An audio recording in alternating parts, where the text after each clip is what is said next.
we're up to verse 14 of Numbers 20. And verse 14 says, Moshe sent messengers from Kadesh to the king of Edom. This is what your brother Yisrael said. You know all the hardship that has befallen us. Our fathers went down to Mitzrayim. We dwelt in Mitzrayim a long time, and the Mitzrites did evil to us and our fathers. And we've looked recently at how it is has a good likelihood that Job was in Edom at the same sort of time that Israel had gone down into Mitzrayim. And they're writing to Edom here. It's obviously Yaakov and Edom, or Esav, went their own ways. And they're saying, fathers went down to Mitzrayim. We dwelt there. The Mitzrites did evil to us and to our fathers. This is your brothers. Okay, they're however many generations down, maybe, let's say, 5 generations down from Jacob and Esau at this point. And we cried out to Yehovah, and he heard our voice and sent the angel and brought us up out of Mitzrayim. And see, we are in Kadesh, a city on the edge of your border. Please let us pass over through your land. We shall not pass over through the fields or vineyards, nor drink water from wells. We shall go along the king's highway. We shall not turn aside, right or left, until we have passed over your border. But Edom said to him, You do not pass over through me, lest I come out against you with the sword. The children of Israel said to him, We shall go by the highway, and if I or my livestock drink any of your water, then I shall pay for it. Let me only pass over on foot without a word. So you'll notice that the word we shall go over by the highway, but then the word I, if I or my livestock drink any of your water, because we're not just talking about Yisrael and Esav, their descendants, which would be the we are recognizing in this, or we can recognize in this, that they come from a man. The scriptures often speak of the people groups that came from a person as a man. But he said, You do not pass over, and Edom came out against them with many men and with a strong hand. So when Edom refused to let Yisrael pass over through his border, Yisrael turned away from him. The children of Yisrael, all the company, departed from Kadesh and came to Mount Hor. And Yehovah said to Moshe and to Aharon in Mount Hor, near the border of the land of Edom, saying, Aharon is to be gathered to his people, for he is not to enter the land which I have given to the children of Israel, because you marad against my mouth. Of course, as we saw in the second part, the children of Israel caused his spirit to marah. At the water of Meribah, take Aharon and Eleazar his son, and bring them up to Mount Hor, and strip Aharon of his garments, and put them on Eleazar his son, for Aharon is to be gathered to his people, and die there. And Moshe did as Yehovah commanded, and they went up to Mount Hor before the eyes of all the congregation. And Moshe stripped Aharon of his garments, and put them on Eleazar his son, and Aharon died there on top of the mountain. Moshe and Eleazar came down from the mountain. When all the congregation saw that Aharon was dead, all the house of Yisrael wept for Aharon 30 days. Okay, as Yehovah said, no one is going to enter into the land apart from Joshua and Caleb. Okay, so Aharon dies here, and we will see in the book of Deuteronomy the death of Moshe. And the king of Arad, the Canaanite, who dwelt in the south, heard that Israel was coming on the way to Atharim, and he fought against Israel and took some of them captive. Then Israel made a vow to Yehovah and said, If you deliver this people into my hand indeed, then I shall put their cities under the ban. And Yehovah listened to the voice of Israel and gave up the Canaanites, and they put them in their cities under the ban. So the name of that place was Humah.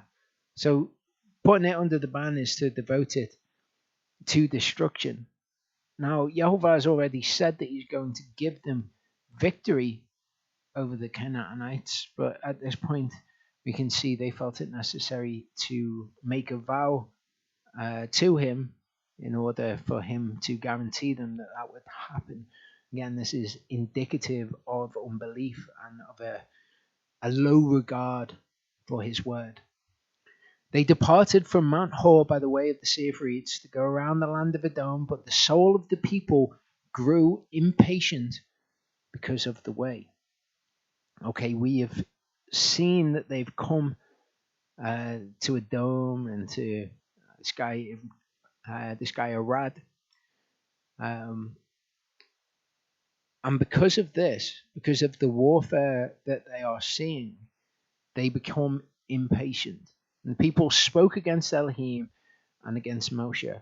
So just like the first generation, they have troubles. They haven't got water. There's bitter waters. Moshe's got to put the tree in, and there's all this grumbling and complaining. And Yehovah doesn't act wrathfully towards them. He's patient. He shows them compassion throughout it. We're also now seeing this with the second generation. So he's been patient with them when they were grumbling against Moshe and saying, oh, that we died with our brothers and all the rest of it.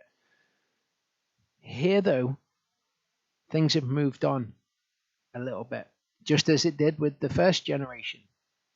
Eventually, Elohim gets so sick of them, he says, right, that's it. You guys, you're not entering into the promised land. You've tried me 10 times now.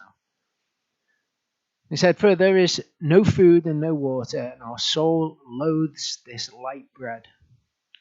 And Yehovah sent fiery serpents among the people, just as he did with the first generation. He didn't use serpents, but he certainly sent plagues among the people to kill those who were involved in the sin.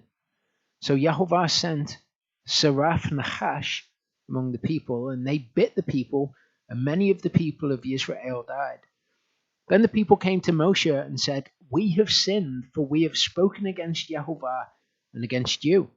Pray to Yehovah to take away the Nachash from us. So Moshe prayed on behalf of the people. Numbers 14:37-38 gives us, and we looked at some other verses that show us this a couple of weeks ago, when we were doing Numbers 14:37 and 38. But the people who die by the plague are the ones who sin. So the ones who are dying because of the fiery serpents are the ones who were complaining. Joshua 22:17 again. Is the iniquity of Peor not enough for us, from which we have not been cleansed until this day, although there was a plague in the congregation of Yehovah? So that's a sin that we're going to see next week in Torah portion Balak. The iniquity of Peor, they committed fornication. And here it's being said, we've not been cleansed of this sin, even though there was a plague. And who are the people who die in the plague? They're the ones involved in the sin. Numbers 21:8 says, and Yehovah said to Moshe, make a fiery serpent. Now, it said that he sent Saraf Nachash among them, which is Saraf meaning fiery or burning, Nachash meaning serpent. Nachash is the serpent in the garden, for example. Then we see that they want Moshe to pray for them to remove the Nachash from among them. So that's saying remove the Nachash. Remove the serpents who have previously been described as Saraf Nachash. Nachash who are Saraf. They are fiery or they are burning serpents, suggestive perhaps of the fact that they were copper in color or of the venom or whatever. But here Yehovah says to Moshe, make a Saraf. He doesn't say make a Saraf Nachash, just make a Saraf. Set it on a pole, and it shall be that everyone who is bitten, when he looks at it, shall live. So Moshe made a bronze serpent. he doesn't make a seraph nachash, he makes a nachash nechoshet. Okay, nechoshet being brazen or bronze. That's what the serpent Moshe made was. So he's told by Yehovah to make a seraph, and he ends up making a nachash nechoshet. He puts it on a pole, and it came to be, if a nachash had bitten anyone, when he looked at the nachash nechoshet, he lived. So this is quite weird as to what's going on here. You could argue that the word seraph simply means a fiery sort of serpent. It's just a fiery serpent without specifying that it's a nachash. And so Moshe, in response to this, makes a bronze serpent, which is not fiery. That's certainly the argument that Blue Letter Bible and Strong's put forward, that seraph just means a certain type of serpent. You could say, well, Yehovah didn't punish Moshe in this instance for not believing him, not treating him as set apart in the eyes of the children of Israel, because Moshe seemingly has changed what he's been told to do. Or you could say, well, Moshe must have understood a nachash nechoshet to be a seraph. Okay, so all I can really do is point out the inconsistency, or the seeming inconsistency that's within there. Can also suggest something else to do with the word seraph. Okay, the word seraph here, you can see Blue Letter Bible's got serpent, fiery serpent, poisonous serpent, fiery from burning effective poison. Okay, maybe. You can also see it here, seraph or a seraphim, majestic beings with 6 wings, human hands or voices in attendance upon God. In Isaiah 6:2, it says, above it stood seraphim, each one had 6 wings. So seraphim, is the masculine plural. Seraph is a masculine word. So seraph is actually the singular form of seraphim. So it could be, and I'm not suggesting that it is saying this, but it's certainly plausible by the text that we have, that what he is being instructed to make is a seraph, and to put the seraph on a pole, and for people to look at the seraph, perhaps closer to what we know this to be a picture of Yeshua. Although Yeshua wasn't a seraphim, he was certainly from heaven. He was sent from heaven, as the scriptures tell us. Verse 8 of this. Okay, we can't actually reconcile that from the text that we have. I can only point out the inconsistency. But verse 8 says, Yehovah said to Moshe, make a fiery serpent and set it on a pole, and it shall be that everyone who is bitten, when he looks at it, shall live. And that word is one that we should be familiar with, ra'ah. We've looked at the concept of when you shema, which is to hear or hearken to, then you begin to ra'ah or re'eh, which is to see. There's a Torah portion called re'eh in Deuteronomy. This word can mean to just look at or to see something. When he looks at it, he shall live. So Moshe made a bronze serpent. He put it on a pole, and it came to be, if a serpent had bitten anyone, when he looked at the bronze serpent, he lived. This word is the word navat. So we see, and I've spoken before about how when words are used in proximity to each other that can mean the same thing, they are just synonymous words. And often when one word has been used, the second time that concept is referred to, it will use this synonymous word. If we look at these words, we look at ra'ah, to see, look at, inspect, perceive, or consider. Just as in English, when we use the word see, when we say to someone, do you see? What we're asking is, do you understand? Although to see something can also be just to physically look at it. So when these people were ra'aing the serpent, were they looking at it, or were they perceiving or understanding something? Or is that simply a part of what it pictures, that when they look at what it pictures, they are to understand and perceive? Well, if we look at the other word that's used as a synonymous word, the word is navat. And just like with kadash, the form of the verb tells us more about it.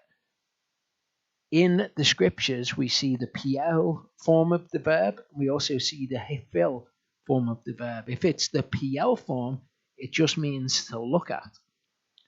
If it's the hefil form, it means to regard, to show regard to pay attention to, or consider. So, if ra'ah is used in conjunction with navat, and it's the pe'el form of navat, then ra'ah, the synonymous meaning would be simply to look upon or to see something. If it's the hefil form of the verb, though, it can be to show regard to, or to pay attention to consider, or to understand. In Isaiah 38, 9-11, it says, "This is the writing of Chizkiyahu, king of Yehudah, when he had been sick and recovered from his sickness. I said, am I to go into the gates of Sheol in the prime of my life?" Interesting point that I'll bring up there. The gates of Sheol, when Yeshua says that the gates of hell shall not prevail, the word there in the Greek is Hades, which is the word used in the Septuagint where Sheol is used, and is also used in the New Testament when quoting from a passage where the word Sheol is used in the Hebrew. So it's the gates of Sheol that Yeshua is referring to. People think of the gates of hell prevailing being like a defensive structure, but that's not what it means.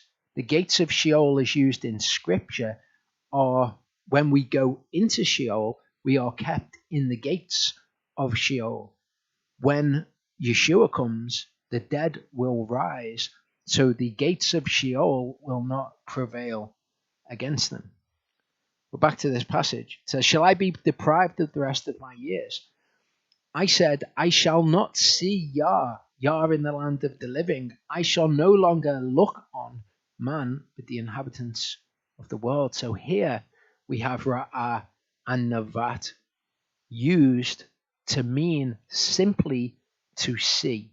So sometimes those words are used to just mean to look upon, to see it with the eyes. As I pointed out, though, the hefil form of the verb carries greater meaning. Isaiah 51, 1-6 says, "Listen to me," okay, shema me. And the words that we're going to see in this passage are all to do with how we regard Yahovah. Okay, you can just listen to something, but Yahovah wants us to listen to and to obey him, listen to and hearken him. Okay, he doesn't want it to be said of us, hearing they do not hear, shemaring they do not shema. So listen to me, as in regard what I'm saying. Shema me, you who pursue righteousness, seeking Yehovah. And then it says, Navat, the rock you were hewn from. And this is the hefil form of the verb. This is to pay regard to. So listen to, Shema me, pay regard to the rock you were hewn from, and to the hole of the pit you were dug from. You're going to learn something from that. Look to Abraham your father, Navat Abraham your father, and to Sarah who bore you, for he was alone rather when I called him, and I blessed him and increased him. So you're going to learn something if you pay regard to Abraham. For Yehovah shall comfort Sion, he shall comfort all her waste places. For he makes her wilderness like Eden, and her desert like the garden of Yehovah. Joy and gladness are found in it, thanksgiving and the voice of song. Listen to me, and that word is a synonymous word with Shema and with the word from which we get ha'azinu, which means give ear to me. That word is azan. These are all synonymous terms. Listen to me, kashav me, shema me, and give ear to me. Again, the same concept said with a different word which is synonymous. That's the word from which we get ha'azinu, the title of that Torah portion. Give ear to me, azan me, O my nation, for the Torah goes forth from me, and my justice I set as a light to the peoples. So here we're being told what we are to pay regard to. Listen to Kashav, Azan, Shema, Yehovah, you who pursue righteousness. Pay attention to these things. Pay attention to Abraham, your father, and how he was alone when I called him, but I blessed him and increased him. My righteousness is near, my deliverance shall go forth. My arms judge peoples, coastlands wait upon me. For my arm they wait expectantly. Lift up your eyes to the heavens, nasa your eyes to the heavens, and look on the earth, navat, the earth beneath. Again, the Hifil form. Pay attention to these things. For the heavens shall vanish like smoke, and the earth wear out like a garment, and those who dwell in it die as gnats. But my deliverance and my salvation is forever, and my righteousness is not broken. So we can see in this passage this call of what to regard, what to pay regard to, what to pay attention to. In 2 Kings 3 verse 14 says, Elisha said, As Yehovah of hosts lives, before whom I stand, if it were not that I regard the presence of Jehoshaphat, and that word again, nasa, meaning to lift something up, okay, in terms of how you regard it. It's used here, translated as regard, because you're nasaing. It's also used to mean accept it. Okay, in the presence of Jehoshaphat, king of Yehudah, I would not novat you, nor see you. So we see all of these synonymous words used together here. Nasa, navat, ra'ah. And we can see from the context and the fact that this verb navat is used in the hifil form, which is to pay attention to give regard to regard something, what these words mean, what nasa means in this context, what ra'ah means in this context. Lamentations 4:16 says, the face of Yehovah scattered them. He no longer navats them. Okay, translated here as regards, perfectly reasonable, but we should understand the concept navat. It is to regard something, to pay attention to pay heed to, in the same way that to shema is to hear something and pay heed to it. They showed no respect for, they lo nasa, the priests. Lo obviously meaning to not do something. No favor to the elders.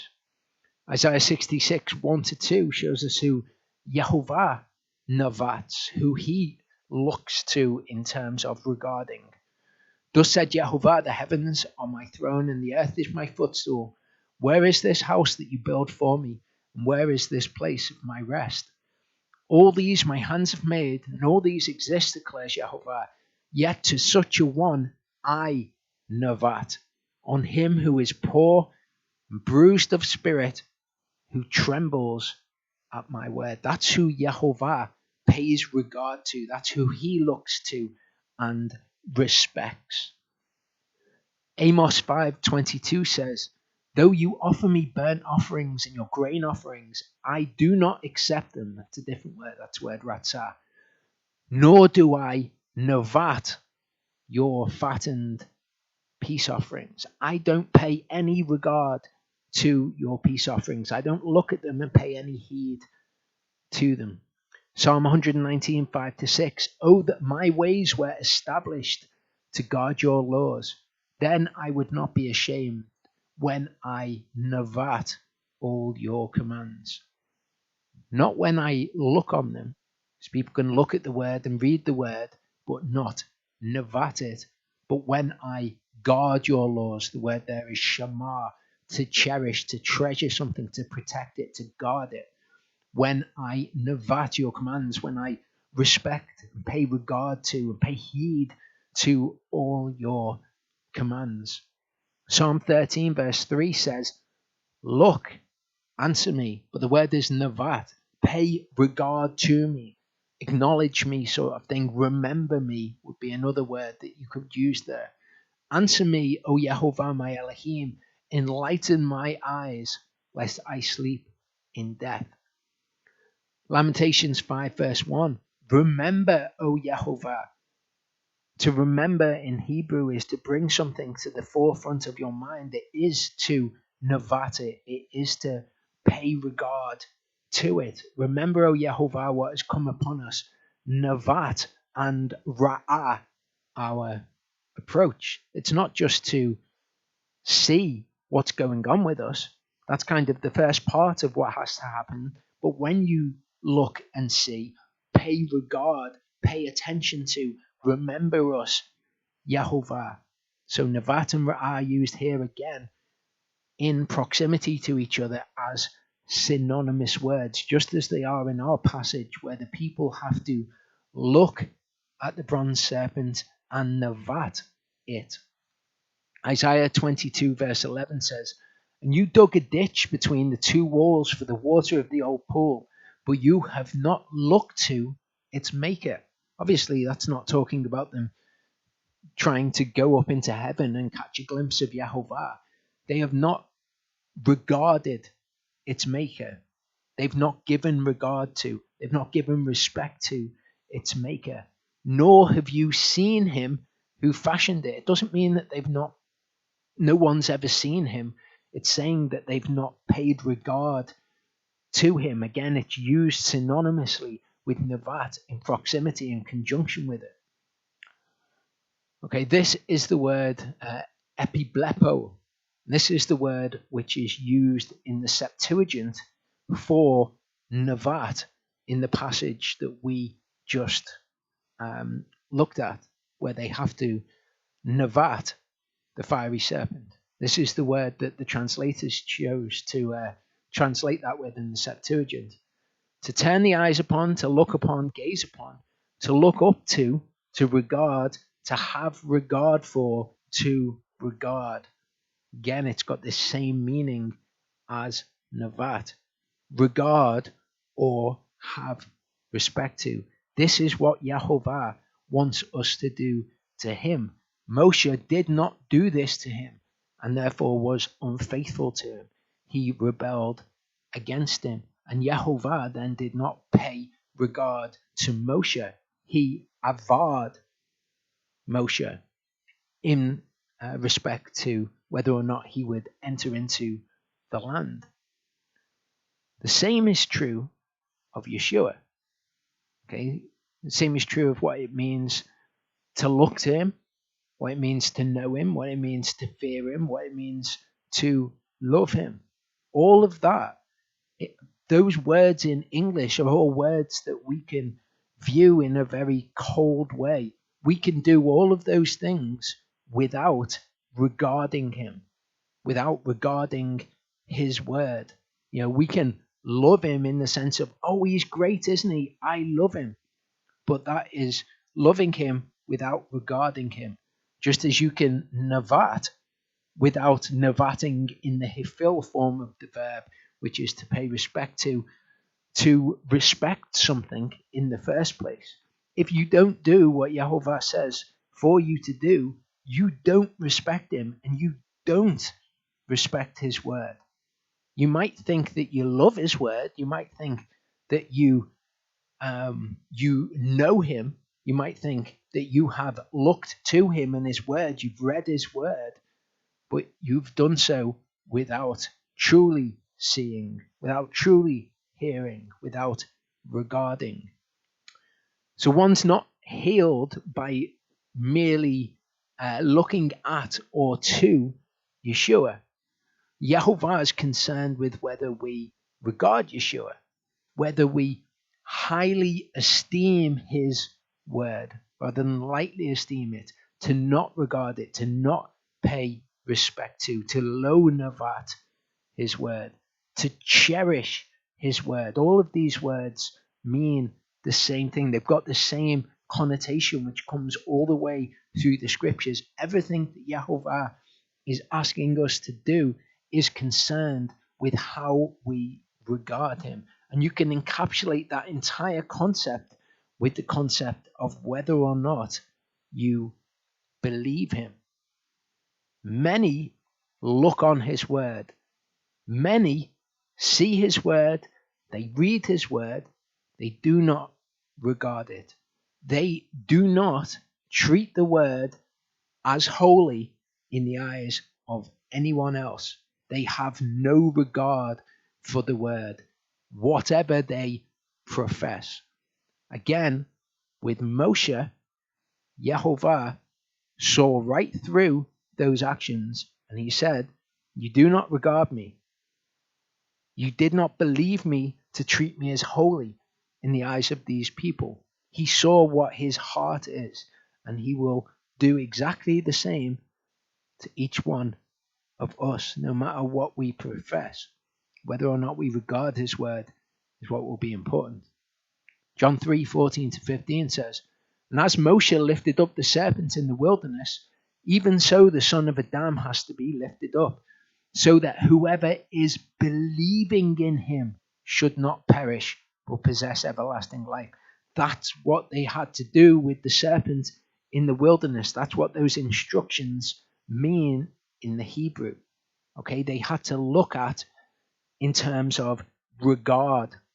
They had to show regard to.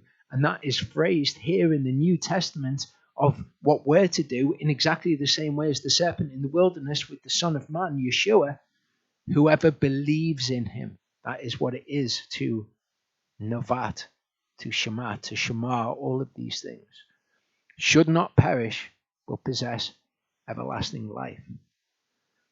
Psalm 119, 15-18 says, "I meditate on your orders, and I navat your ways." I regard them. I pay heed. I pay respect to these things.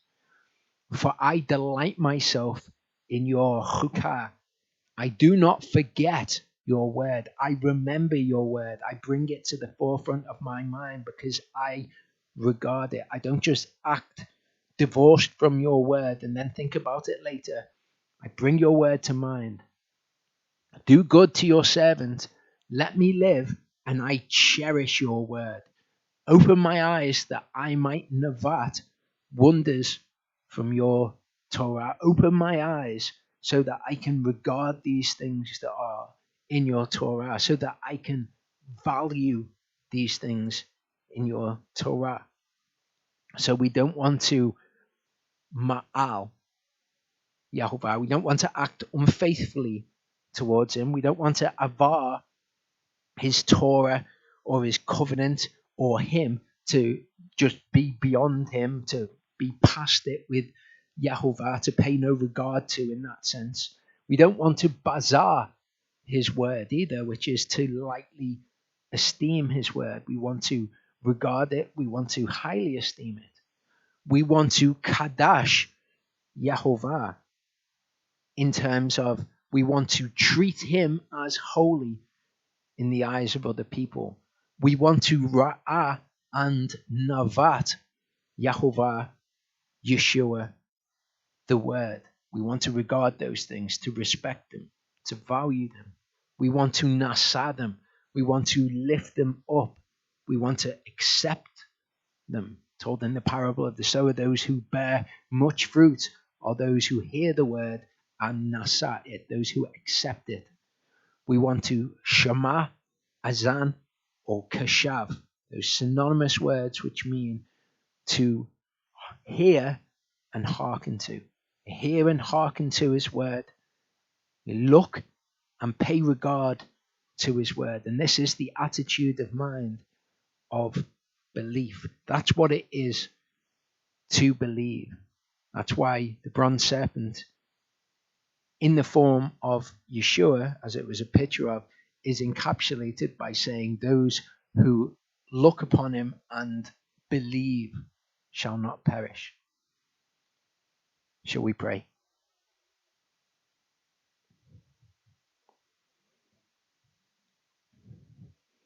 Father, thank you that you made a way for us to be clean from all the defilements that are in the world, all the defilements that were brought into the world by sin. We thank you that we have that hope, that expectation of salvation, and that you've given us a way to test ourselves to see whether we be in the faith or not. I pray, Father, that you would convict people if they've been walking in a way that shows a complete disregard, a lack of respect for your word. And I pray that you'd help them to get back on the path and to really value what it is for us to have truth from the Creator of the heavens and earth. Thank you for your great mercy. Thank you for your patience. Thank you for your love and for your kindness. Thank you for being a part of our lives.